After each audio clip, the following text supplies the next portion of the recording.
competition from the United States of America through trade agreements that undermine our export interests, demand maximum concessions, and openly aim to weaken and subordinate Europe, combined with an endless accumulation of new tariffs that are fundamentally unacceptable, even more so when they are used as leverage against territorial sovereignty.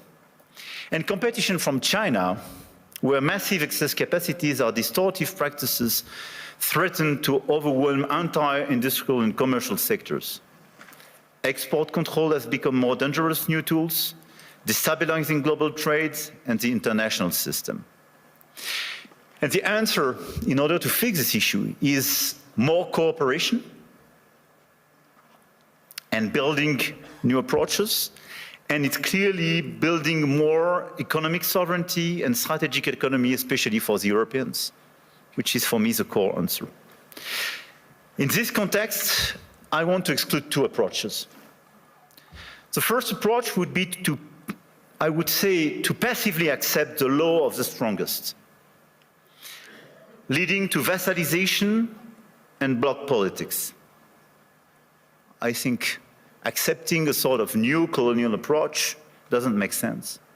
And all the head of state and government and business leaders, which would be too complacent with such an approach, will take a huge responsibility. The second will be to adopt a purely moral posture, limiting ourselves to commentary.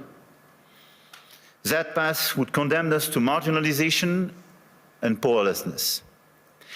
Faced with the brutalization of the world, France and Europe must defend an effective multilateralism because it serves our interests and those of all who refuse to submit to the rule of force. And for me, the two answers are, on one side, more sovereignty and more autonomy for the Europeans. On the other side, an efficient multilateralism to deliver results through cooperation. Obviously, France and Europe are attached to national sovereignty and independence, to the United Nations and to its charter. And it's not an old-fashioned way to live multilateralism. It's just not to totally forget what we learned from the Second World War and remain committed to cooperation. And this is also because of those principles that we have decided to join the mutual exercise in Greenland without threatening anyone, but just supporting an ally and another European country, Denmark. Facing this order and this new situation, this year France holds the G7 presidency with a clear ambition to restore the G7 as a forum for frank dialogue among major economies and for collective and cooperative solutions. Trade wars, protectionist escalation, races towards overproduction will only produce losers. This is why addressing global economic imbalances is our key priority. And if we look at the situation, the current imbalances are due to some key phenomena, and we all have to deliver our own agenda. This includes American overconsumption, Chinese underconsumption and overinvestment, and European underinvestment and lack of competitiveness. And these imbalances are also reflected in development gaps, by the way, and we can no longer settle for aid that neither delivers sufficient results nor enables countries to escape poverty. So our objective through the G7 is to demonstrate that the world's major powers are still capable of reaching a shared diagnosis of the global economy and committing to concrete actions. Cooperating is not about blaming others. It is about assuming one's share of responsibility and contributing to solutions. So the objective of this G7 will be to build this framework of cooperation in order to fix the roots of these imbalances and restore efficient convergence and cooperation through multilateral frameworks.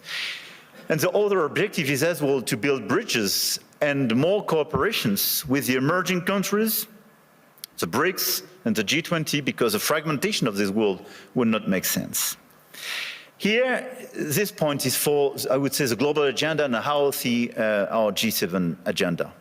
On the other side, we have the European answer. And for me, Europe clearly has to fix its key issues, the lack of growth, the lack of GDP per capita growth, and the three pillars of our strategy in order to deliver more sovereignty, more efficiency, and more growth would be based on protection, simplification, and investment. Because the diagnosis is well known, European competitiveness still lags behind that of the US, and in the current global order, facing precisely the Chinese approach, we have to react. So first, protection. Protection doesn't mean protectionism. But today's Europeans are too naive. This is the unique market open to everybody without checking level playing field. Nobody can access the Chinese market as people are accessing the European market for sure. But even if you take the US and a lot of other countries, the level of protection does exist for investment and trade. And the Europeans are the only one not to protect their own companies and their own markets when the other countries doesn't respect level playing field. This is why we have to be much more realistic if we want to protect our chemical industry, our industry, from the automotive sectors to a lot of others, because they are being literally killed by the lack of respect of a normal framework and level playing field.